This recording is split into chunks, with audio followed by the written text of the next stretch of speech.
Jeudi 19 janvier 2012. Cher journal, je m'appelle Amélie et je suis si heureuse de t'avoir enfin. J'ai attendu d'avoir un journal intime depuis si longtemps, je n'ai carrément personne à qui parler. Je viens d'avoir 12 ans ce matin, et tu es mon plus beau cadeau. Aujourd'hui, personne ne m'a souhaité joyeux anniversaire à part mes parents et ma sœur, tout le monde m'a ignoré en cours, personne n'a voulu rester avec moi, j'ai dû manger toute seule à la cantine pendant que les autres parlaient dans mon dos. Les gens pensent que je porte malheur, ils disent que c'est de ma faute si Capucine est morte. C'était ma meilleure amie, elle me manque. Je n'avais personne d'autre à part elle. Vendredi 20 janvier 2012. Cher journal, je suis si contente de te revoir enfin, la journée a été très longue sans toi. En cours de chimie, une fille qui me détestait a commencé à m'insulter et à me clécher devant toute la classe. À un moment la prof en a eu marre et lui a foutu une heure de colle, j'étais bien contente. Je riais sadiquement dans ma tête. Samedi 21 janvier 2012. Cher journal, c'est enfin le week-end. Je suis tellement contente de pouvoir me reposer après cette longue et fatigante semaine. Je vais enfin pouvoir retourner à mes occupations, dessiner, sortir, prendre l'air, lire, mais avant tout ça j'ai une tonne de devoirs à faire. Dimanche 22 janvier 2012. Cher journal, aujourd'hui je suis tellement contente. Je vais partir une journée à la montagne pour faire du ski avec ma famille. Je suis si excitée. Je vais enfin pouvoir profiter de la neige, faire des batailles, et peut-être me faire des amis. Tu vas me manquer, à ce soir. Dimanche 22 janvier 2012. Cher journal, me revoilà, je me suis bien amusée et je me suis fait un nouvel ami, il s'appelle Alex, il est très gentil, je pense même qu'il va devenir mon meilleur ami. Il m'a donné son Skype, son Facebook et son MSN. Je vais essayer de le contacter demain après-midi, cependant, j'ai vu un type bizarre là-bas, il avait les cheveux bruns, une veste orange, un pantalon noir et des bottes. Il ne semblait pas avoir froid, mais j'ai cru voir qu'il portait un masque blanc aux yeux entourés de noir et aux lèvres noires. Je me demande s'il n'avait pas froid par ce temps. Lundi 23 janvier 2012. Cher journal, aujourd'hui je n'ai pas cours, mes parents sont en voyage d'affaires pendant 2 semaines et ma sœur est partie en voyage avec sa classe, j'en profite donc pour te parler de ce rêve très étrange que j'ai fait cette nuit. J'étais plongée dans le noir total, je ne voyais rien. Après quelques instants, mes yeux semblaient s'être habitués au noir et j'ai pu voir autour de moi dans un périmètre d'environ 6 mètres. Sur le sol, j'ai pu voir une lampe torche, je l'ai prise et l'ai allumée. J'ai vu que j'étais dans un couloir, mais c'était très étrange, ce couloir me semblait très familier, oui, cette fois j'en étais sûre, j'étais chez moi. J'avançai jusqu'à me retrouver devant la porte de mon salon, je l'ouvris et vis cet homme, assis sur le canapé. Il me fixa pendant quelque temps, je pouvais entendre sa respiration. D'un coup, il se leva et courut vers moi.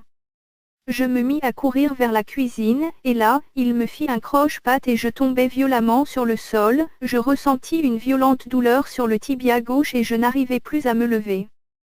Il s'approcha de moi doucement, puis sortit un couteau de sa poche et me poignarda dans l'estomac. C'est à ce moment-là que je me suis réveillée, mais le plus bizarre dans tout ça c'est que j'avais un énorme bleu sur mon tibia et j'avais super mal au ventre. Mardi 24 janvier 2012. Cher journal, cette nuit j'ai fait le même cauchemar sauf que cette fois, j'ai un bleu sur l'épaule et au lieu de me poignarder, il m'a égorgé. Quand je me suis réveillée, j'avais un nouveau bleu, sur l'épaule, et une énorme douleur à la gorge. J'ai vu une tache de sang sur mon coussin. Je commençais à avoir peur. J'étais en direction de ma salle de bain pour me débarbouiller le visage, et là je vis les traces d'une coulée de sang sur ma joue, et je vis une énorme cicatrice sur mon cou, cette fois j'avais vraiment peur.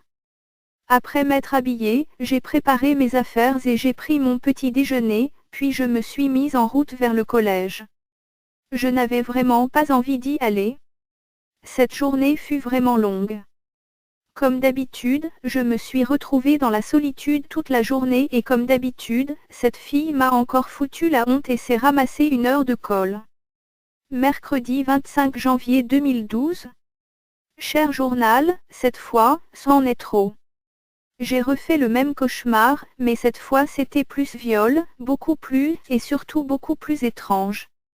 Ce rêve-là était différent des autres, j'étais chez moi, mais cette fois, il y avait de la lumière, j'avançais dans le couloir, il semblait plus long que d'habitude, et une fois arrivé au bout du couloir, j'avançais vers le salon.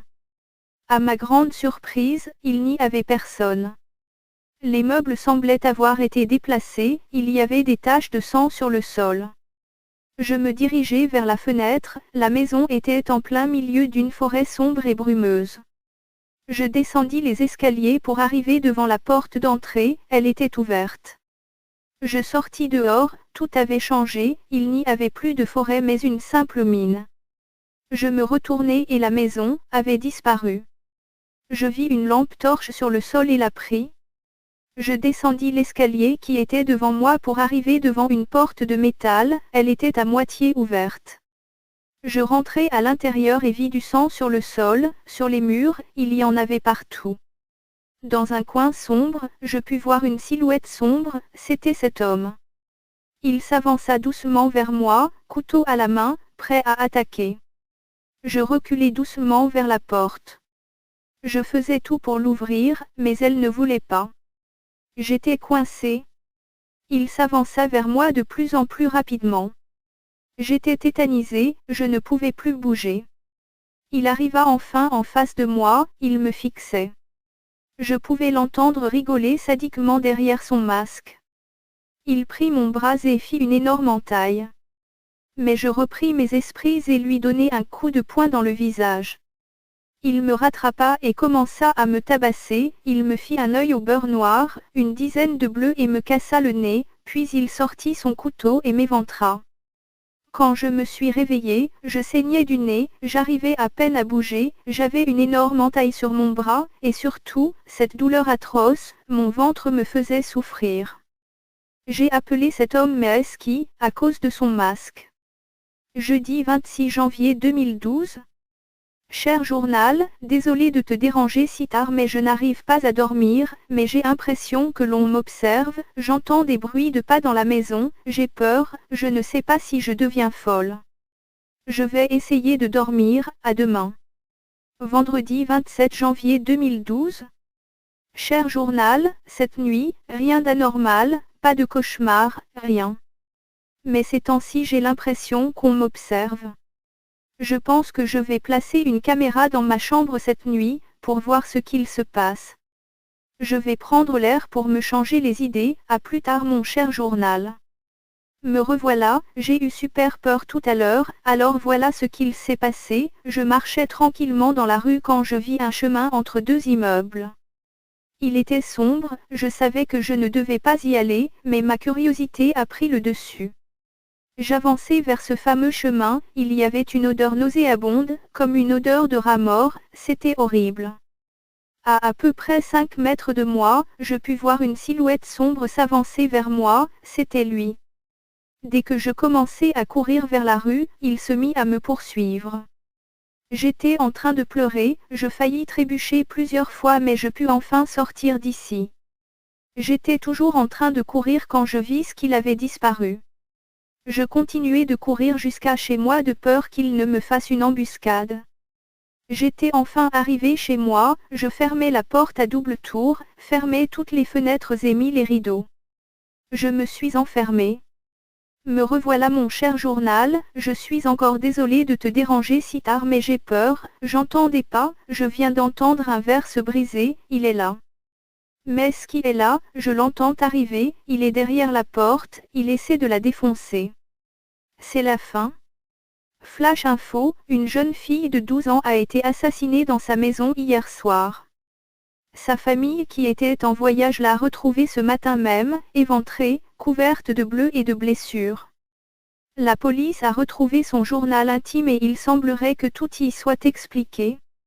Le tueur présumé est surnommé Meeski, encore recherché par la police. La famille de la jeune fille demande à porter plainte dès que le tueur sera retrouvé. Mais pour l'instant fermez bien votre porte à double tour et votre fenêtre tant que nous n'aurons pas retrouvé ce criminel.